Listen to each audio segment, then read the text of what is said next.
शिवाय। ओम नमः शिवाय। ओम नमः शिवाय। इस दुनिया में कोई गरीब नहीं। एक समय की बात है, भगवान गौतम बुद्ध एक गांव में धर्म सभा को संबोधित कर रहे थे। लोग अपनी विभिन्न परेशानियों को लेकर उनके पास जाते और उसका हल लेकर खुशी खुशी वहां से लौटते। उसी गांव के सड़क के किनारे एक गरीब व्यक्ति बैठा रहता तथा महात्मा बुद्ध के उपदेश शिविर में आने जाने वाले लोगों को बड़े ध्यान से देखता।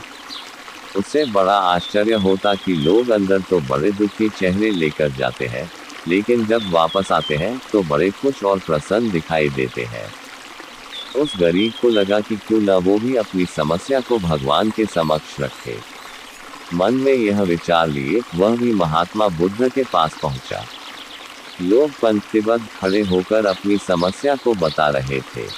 जब उसकी बारी आई तो उसने सबसे पहले महात्मा बुद्ध को प्रणाम किया और फिर कहा, भगवान, इस गांव में लगभग सभी लोग खुश और समृद्ध हैं, फिर मैं ही क्यों गरीब हूँ।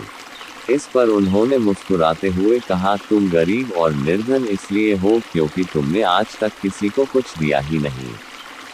इस पर वह गरीब व्यक्ति बड़ा आश्चर्यचकित हुआ और बोला, भगवान, मेरे पास भला दूसरों को देने के लिए क्या होगा। मेरा तो स्वयं का गुजारा बहुत मुश्किल से हो पाता है। लोगों से भीख मांग कर अपना पेट भरता हूँ। भगवान बुद्ध कुछ देर शांत रहे, फिर बोले, तुम बड़े अज्ञानी हो। औरों के साथ बांटने के लिए ईश्वर ने तुम्हें बहुत कुछ दिया है। मुस्कुराहट दी है जिससे तुम लोगों में आशा का संचार कर सकते हो। मुख दिया है ताकि लोगों से दो मीठे शब्द बोल सकते हो, उनकी प्रशंसा कर सकते हो। दो हाथ दिए हैं, लोगों की मदद कर सकते हो। ईश्वर ने जिसको ये तीन चीजें दी है वह कभी गरीब और निर्धन हो ही नहीं सकता।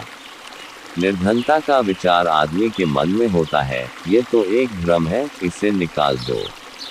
कभी भी मन में निर्धनता का भाव उत्पन्न न होने दो, गरीबी अपने आप दूर हो जाएगी। भगवान बुद्ध का संदेश सुनकर उस आदमी का चेहरा चमक उठा और उसने इस उपदेश को अपने जीवन में उतारा, जिससे वह फिर कभी दुखी नहीं हुआ।